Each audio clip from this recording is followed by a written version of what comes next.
Hey, you listen to Wrestling Roundup on FreeFM and ArrowFM. As always, I'm Grady, and live on Skype we got Josh. Hey. So, as always, it is customary for us on the week before a pay-per-view to break down said pay-per-view, and that's what we're going to be doing with TLC, tables, ladders, and chairs today. First up, Mixed Match Challenge. We're talking a little bit about the show, a little bit before the show about this. But the Fabulous Truth, R-Truth, and Carmella will be taking on Jinder Mahal and Alicia Fox in the grand finals of Mixed Match Challenge, with the winning team getting the number 30 entrance spot in their respective Royal Rumble matches. And I know you're rooting for Fabulous Truth here. Yeah, they're the most fun tag team, and honestly, I think they deserve it, and I think it'd be hilarious to see them enter the Royal Rumble 30th. Especially R-Truth.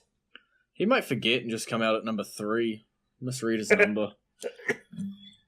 Yeah, I got you. And looking at how R-Truth and Carmella got to the finals, I'd like to point out they went through the team of Charlotte Flair and Jeff Hardy and The Miz and Asuka. So it's not like they had an easy path to the grand finals. So yeah, it's been a rough path, and they've managed to somehow come out on top despite not winning many matches in the seeding prelims. Once you make the tournament, anything is possible. Yeah, that's something we learn over here in the U.S. with March Madness. It's all about just getting in. Yep, because once you're in, you have a chance. It might be a Dolph Ziggler's chance, but that's still a chance. So I think we're both going with R-Truth and Carmella there. Looking at the match, I think they're going to be the highlight of it. I haven't kept up a whole lot with Mixed Match, so I don't know what the chemistry between Mahal and Fox is. But I'm hoping if they've made it to the grand finals, there's a little bit there. But R-Truth and Carmella will be 60 times whatever they're going to bring to the table. Yep. And I was like, before the show, I'm like, we should hold off on some stuff. I don't think we have a lot to talk about. And I've realized there's 11 other matches on this card. They've really wanted to fill up this pay-per-view, didn't they? Well, yeah, at least we have a TLC match this year. 2, in fact, I believe, at the current moment. But let's instead start with the T. That's a tables match between Natalya and Ruby Riott. Sorry, Natalya. Ruby Riott needs to win more. This is starting to get real dragged out now. Yeah, but it's still nothing compared to Bayley and Sasha. Yes. I have no comment. We'll see how that goes. Yeah. Mm-hmm. I could see them getting to that level. Except that I don't see them ever teaming up together and having that weird arc. I agree, though, with Ruby Riott needing the win here. Natalya, I never expect Natalya really to do much in terms of wins and, taking out feuds and all that sort of stuff. At first, I thought she was going to be a mechanism to get the Riott Squad over, put them over as legitimate threats, but then we've just sort of drug on with this for so long. They're just bullying her week after week after week now. Pick a new target. Yeah, and I think they will pick a new target after this. That's what you normally say a name.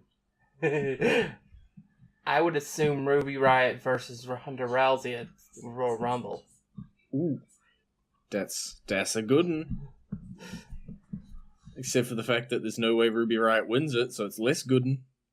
But it gives her a title match. It does. It's better than Natalya for the 50 millionth time. So I'm with you on that. Let's look at the ladder match next. If it is even a ladder match. I'm a little confused here. It's Elias taking on Bobby Lashley with a guitar suspended above the ring on a ladder, and the first to retrieve it can use it as a weapon. I remember a few years back, there being a sledgehammer above the ring in a match between Triple H and Kevin Nash. It was a pinfall match. But you had to get a ladder, to climb the ladder to retrieve the sledgehammer, and whoever retrieved it was able to use it. I feel like the sledgehammer is a little more useful than a guitar. Guitar feels very one and done. Unless it's a non-gimmicked one. You make a good point, but it'd be a little weird for all of a sudden them have a really heavy-duty guitar that can take multiple beatings. Every other guitar explodes upon contact. Ultimately, I'd like to see Elias pick up the win here. Do I expect it, though? No. We've talked about it. Oh, you do? Yeah, I expect Elias to win because he needs it from the standpoint of he just recently turned face. Mm-hmm. And honestly, I don't think WWE cares at all about Bobby Lashley. Oh, you think we've gone negative on Bobby now? I've seen what they've offered with him, and I just don't care. Not even with Lio Rush? No. If they were way too late on it. If they'd done it earlier, when he was dealing with Brock, maybe I could have cared, but they just went too long, and his lack of personality just killed him for me. That's disappointing. I weep a single tear. I agree pretty much with the sentiment that you're spitting out, but for some reason I still have absolutely zero faith in Elias to win this. And then finally, to finish off the TLC acronym, we have a chairs match coming from SmackDown, Rey Mysterio versus Randy Orton. Our trip back to 2001 is not finished. It's too early. Yeah, as I said, 2001 is a really long time ago. Can I change that to 2007? That would be more like it. Because neither of them were even in WWE at 2001. Let's just pretend I said 7. Yeah, this should be an interesting match. I really don't know who's going to win this match. They both kind of need it. Both can afford to lose at the same time. To me, I think the biggest factor about this match is that both men have recently crossed paths with our United States champion, and said United States champion is not on the card. And I don't know if that's going to play into the match. I don't know whatever, but, Randy did that weird Shinsuke thing where he was attacking Jeff and other people who got near him, and then Ray's been going at Shinsuke, and it seemed as though at least someone from that combination is going to hit it. And before Ray came around, it was Jeff in the same sort of triangle. The United States Championship picture has been a little weird for the last 4 odd months. And to see him not on the card and then this match booked, I think, continues that theme of weirdness. Yeah, it almost feels like when Ambrose was the United States champion. When he had that really long one, but didn't defend it for almost 200 days. Yeah. I can't quite make heads or tails of what they're attempting to do here. It's like everybody's constantly fighting over who gets to face Shinsuke, but nobody ever actually faces him. So, I don't know. I don't quite know. In terms of a winner, I'm just going to put it on Ray, because I like him a little bit more. No further reasoning. Yeah, I guess if you stick a gun to my head, I'd pick Randy. Of course you would, just to go opposite me. No, just because I just feel like they have more plans for Randy than they do Ray right now, which is actually pretty sad.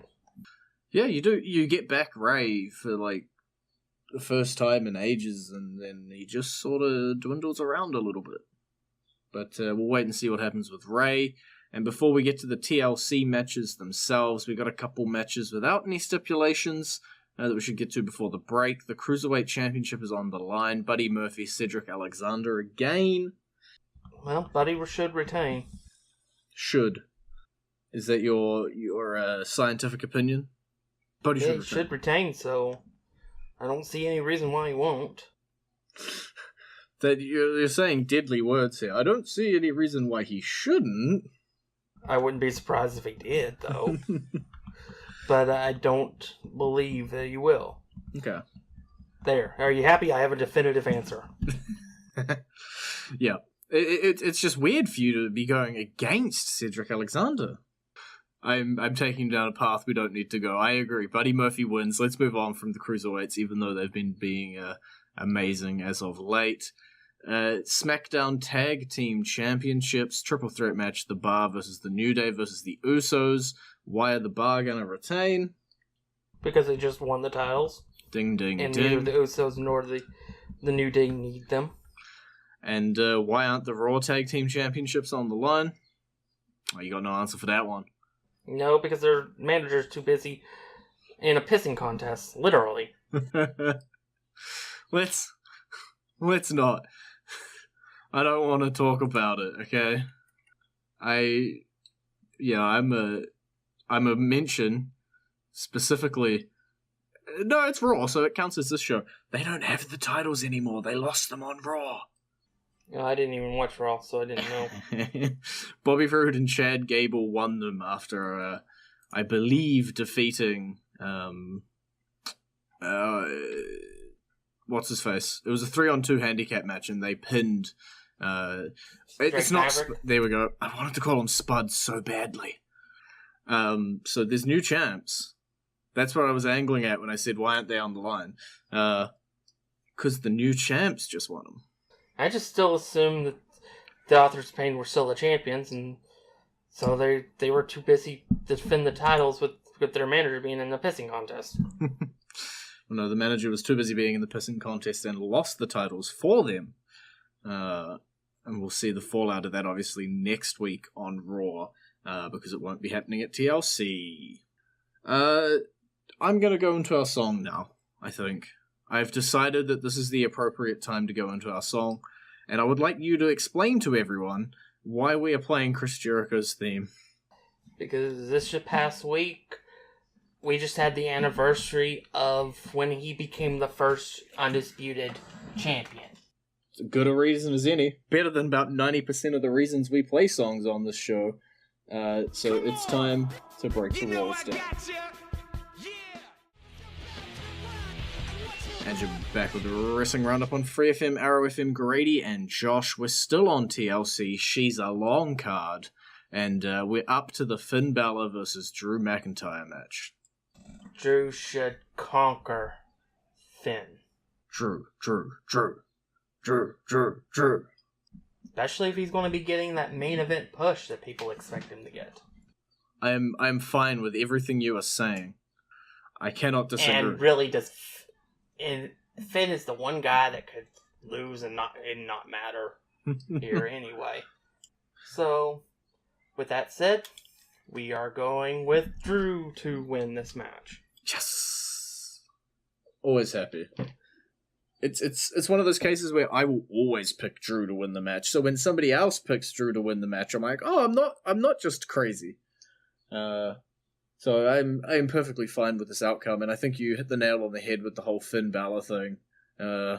Nobody knows what the hell he's doing. Finn doesn't know what he's doing. No. He's existing, and he's in matches. That is all. Now we got Ronda Rousey, Nia Jax, Raw Women's Championship.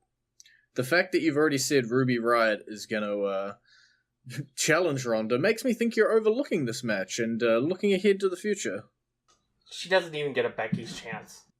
Oh. That's how we jinx it into happening, right? Yeah, but honestly, can you imagine Nia Jax being the one to beat the unbeaten Ronda Rousey? Do you want my answer? Because my answer is yes, I could imagine it. Do you think it'll actually happen? No, but I can imagine it. If they did it, I would be surprised and I would be outraged.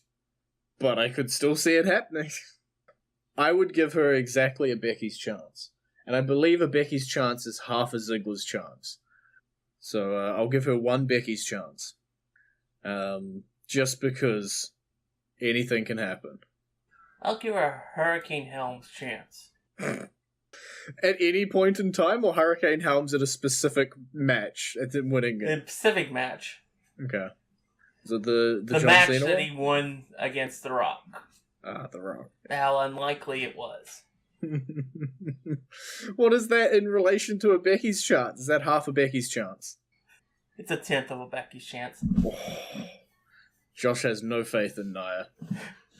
Nope. After they killed her character over the course of the year, I've kind of lost my faith in her. I'm going to have to keep track of these chances, but while I do that, you should talk about the other women's championship match. That's the triple threat TLC match between Becky Lynch, Charlotte Flair, and Asuka. Asuka wins. Are we doing a he who shall not be named type storyline here? Oh, no. We're just... Asuka wins the match, then wins the rematch, then Becky goes to win and wins the Rumble and faces Ronda at WrestleMania. Gotcha. We're still sticking with that.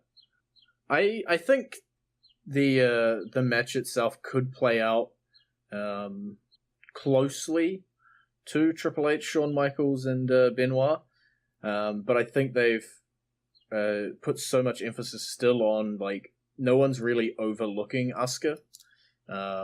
They are still talking about her, but I think the main point of this match will still be the Becky Flair part. They have the most rivalry hitting into it. I suppose it's possible, but I just see the title being moved off Becky here. It's the if you are going to go with, surprisingly, Becky versus Ronda at WrestleMania, it's got to, the dominoes have to fall now. Mm-hmm. Because the only way that the match makes any sense is for one of them to lose their titles right now. And as I said, I don't see Ronda Rousey losing her title to Nia Jax. Yeah. So, by process of elimination, Becky has to lose her title. And So I'm going with Asuka to win it because we don't need an 8th title reign from Charlotte. So if this match goes on before the other one, and Becky retains, does that mean Nia Jax gets more of a chance, or does she stick with her Hurricane Helms chance? Then I'll be like, I don't know. Does not compute. Might be a Zack Ryder's chance. Where does that sit? That's the one when I claimed I would eat a hat if he won the Intercontinental title in that ladder match. And then he went. Did you ever eat the hat? No, I never did. I feel like you owe us one hat eaten. But we also got so many more matches still on this card. Intercontinental Championship, Seth Rollins taking on Dean Ambrose. I believe we talked last week about how Seth is going to totally and utterly retain here. Yeah, I don't... This is another case where I wouldn't be surprised if the title changes. I'm just not sure if Dean is the right person for it. Mm-hmm. I really want Elias to win the title. The problem is now they're both faces. It's kind of hard for that match to occur. Yeah. Unless they wanted to do like an Elimination Chamber match for the Intercontinental title and have Elias win it in that. I wouldn't mind it. But I do believe that we're looking at Seth Rollins versus Brock Lesnar at WrestleMania. And unfortunately, a copycat storyline of last year's road to WrestleMania. Yeah. Yeah. Hopefully this time Brock doesn't leave the WrestleMania with the title. Oh, man. I feel like Brock retaining, it's like the opposite of a Hurricane Helms chance. It's just, no one wants to admit it, but it's a really high percentage. Every time he enters that ring, that he's going to walk out with his title. Yeah, I can foresee the whole Seth Brock thing in the future. I don't know quite in my head how we're going to get there, because I think there's still a couple other possibilities for Brock, and I don't know if the WWE guys internally have nailed down quite where they're headed just yet. I feel like we are I guess, keeping opportunities open at the moment, and just seeing quite how we're going to get there. Doesn't help that injuries have decimated the roster again. Seems like every other year that happens. It's all about Dakota Kai. How dare she get hurt? But yeah, you're right. Injuries, they do plague this sort of WrestleMania season. And now, it's not quite WrestleMania season, but we're still at that point where if you're getting hurt and you're getting hurt bad enough, then you're not going to be making it to WrestleMania, because we're still, I think it's like 4-ish months away, but a lot of rehabs are 5 to 6 months, so, or even the 3 months is coming back and getting enough of a storyline, and we're entering that danger zone now, where you don't really want someone to get hurt. Obviously, you don't want someone to get hurt the whole time. I'm digging myself a hole. We're going to move to Braun Strowman, Baron Corbin, TLC match. Still don't know if Braun's going to be good for it. But if he is, and he wins, he gets a Universal Championship match at the Royal Rumble against Brock Lesnar, and if Corbin wins, he will become the full-time general manager of Raw. Braun really wouldn't have to do much, even if he still is injured, to win this match. So, I'd say Braun shows up, scares the crap out of Baron Corbin, wins the match, and gets a future Universal Championship match, while then we figure out what they're going to do for general manager afterwards. Yeah, it's one of these things where, surprisingly, I haven't heard too many updates on Braun's health. I feel like maybe it's trying to be kept under wraps a little bit. Yeah, I would expect if the match does occur, Kurt Angle to get heavily involved in the match. Mm-hmm. And since there shouldn't be anything hanging above the ring, as I said, it should be really easy for Braun to win this match. Mm-hmm. Yeah, the rules of a TLC match are flexible. And we'll see how this one goes. Someone described this as a no DQ match with a focus on tables, ladders, and chairs. And I feel like that might be the case. Well, who knows? Maybe there's 2 contracts above the ring. One of them's the full-time general manager contract, and the other one's the Universal Championship contract. Yeah, let's just throw a briefcase up there. Why not? Well, no, I was going with the double contract, so Baron Corbin climbs it up, changes his mind, and takes the Universal title one. Or Braun changes his mind and becomes the full-time general manager of Raw. That would be hilarious. Give him props for that one. That would be hilarious. I doubt they'd do it, but it would be funny. Or he just takes both contracts. Why not, right? Yeah, I'm interested to see how a couple of these matches play out in terms of their stipulations. But we'll wait and see for this one. And the last match on the card, unless I've messed up and missed one, we have been jumping around a lot. The new Daniel Bryan versus the fickle AJ Styles in a WWE Championship match. Well, this should be the epic match we were expecting. Mm-hmm. I see Daniel Bryan retaining because we need him to retain if we're going to get Miz versus Daniel Bryan for the championship. We're still hanging on that so much. We're just like, this needs to happen. Therefore, we're going this direction. I don't care what makes sense. I don't care who's better and all of this other stuff. We need this to happen. Yeah, I'm with you. I think Daniel Bryan and The Miz are still so tied, yet not quite, feuding with each other directly. The Miz doing his thing with Shane McMahon and trying to be a team with him, and Bryan holding the title and screaming out the word fickle. It's a different paths, but I still see us getting to the same outcome. And as you say, that means Daniel Bryan needs to hold on to the championship. Mm-hmm. Which I'm perfectly fine with. Plus, it means The Miz could get it. That makes me happy. Alright, well, unless you got any last-minute TLC predictions? Anything crazy you think's going to happen? You're thinking real hard to try and imagine something crazy, and you can't. I think we'll get another hint at the WWE Women's Tag Team titles. Ooh, you make a good point. I'm with you on that. Alright. I got nothing. Oh, not even like a gold dust appearance to screw over R-Truth out of the Mixed Match Challenge finals or anything. Need to be more crazy. R-Truth brings a ladder into the ring. Thinks it's a ladder match.